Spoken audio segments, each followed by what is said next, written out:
Hi, this is Subatomic 105, Part 2, and our topic is Photoelectron Spectroscopy.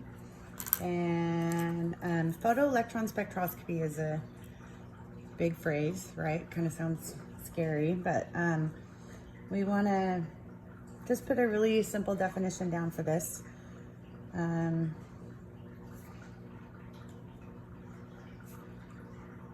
So photoelectron spectroscopy is just a method to determine ionization energy.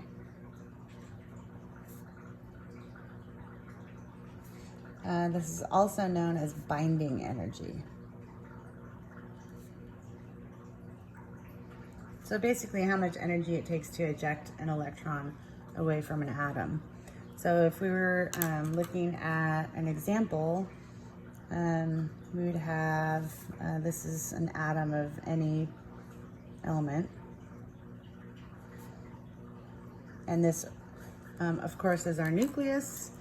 And then we have electron layers here, like so. And with photoelectron spectroscopy, what happens is light is shown on the atom. And so this is light energy incoming. And this is of known energy level. So we know how much energy is coming in here.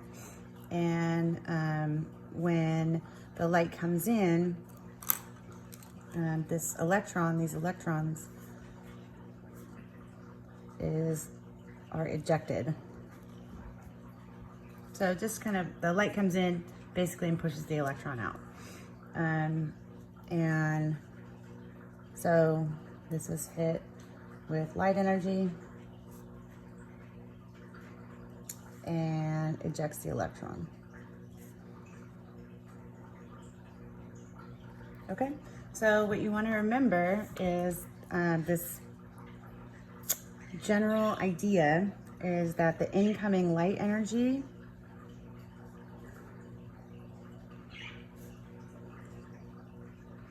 goes into two places. One is the ionization energy. So the energy that it takes to pull this electron away from the nucleus. And then it goes, the other thing that it goes into is the kinetic energy of the electron after. So how fast the electron is moving once it's ejected.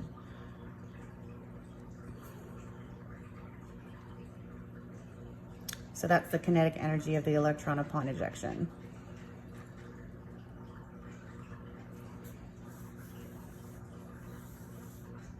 Okay, and all three of these, my arrows are weird. These are all measured in electron volts,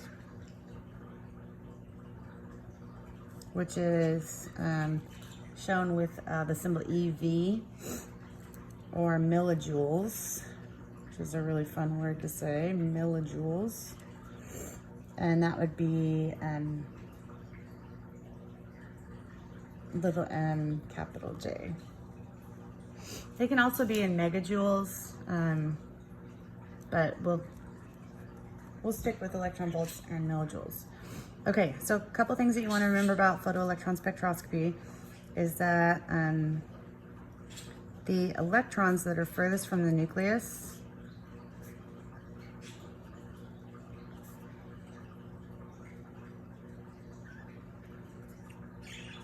have the least attraction.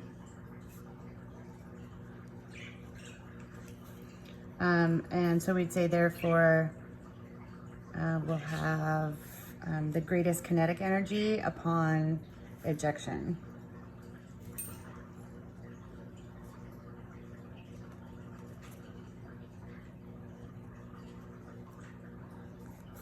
So they will be going the fastest.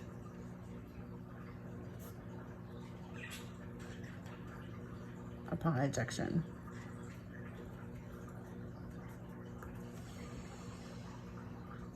Okay, so The other thing is that you should be able to interpret a graph about photoelectron spectroscopy. This is the type of stuff that they like to ask on the test. So this is an AP application. And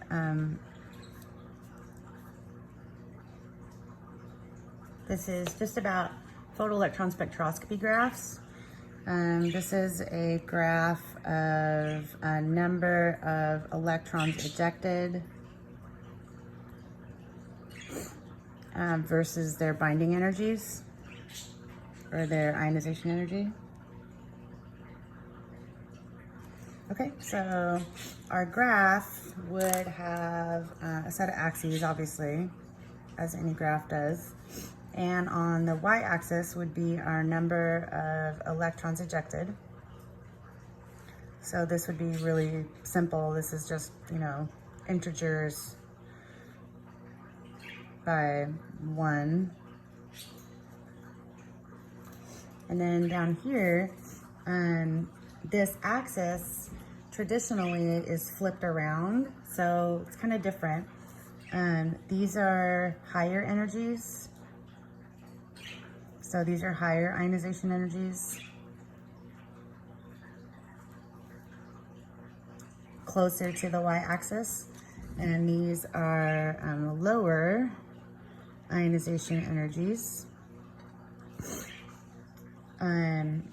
So that's can be interpreted as the high ionization energy could be interpreted as these are electrons closest to the nucleus, and then these lower ionization energies are the electrons furthest from the nucleus.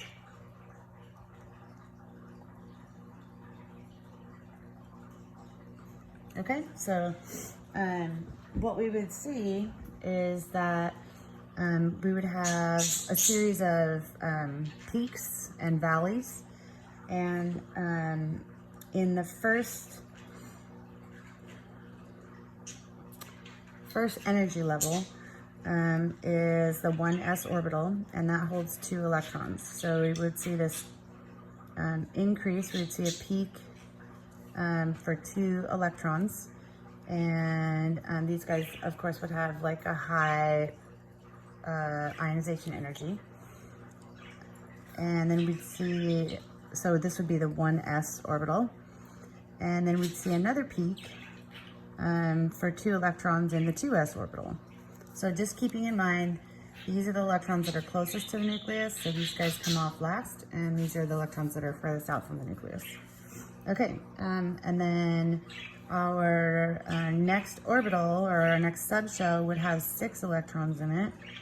So we'd see a peak here for the 2p subshell, up to 6 electrons, because there are 6 electrons in the 2p subshell. And then we would see another little bump here for the 3s. And then, for example, maybe we could go to 4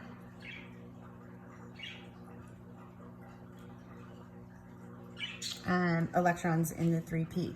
So this would tell us that this electron, or this element's electron configuration, we could interpret it as 1s2,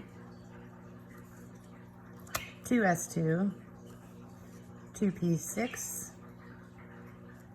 3s2, and then 3p4. So you're often asked to identify the element based on its photoelectron spectroscopy graph.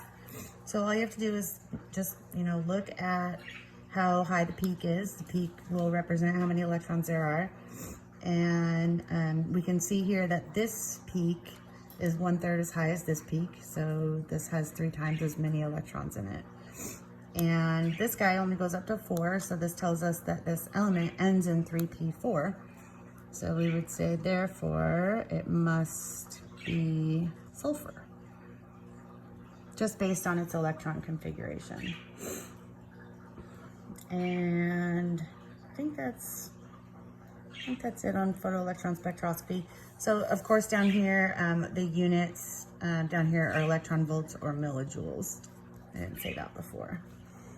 And the x-axis is reversed. So the lower values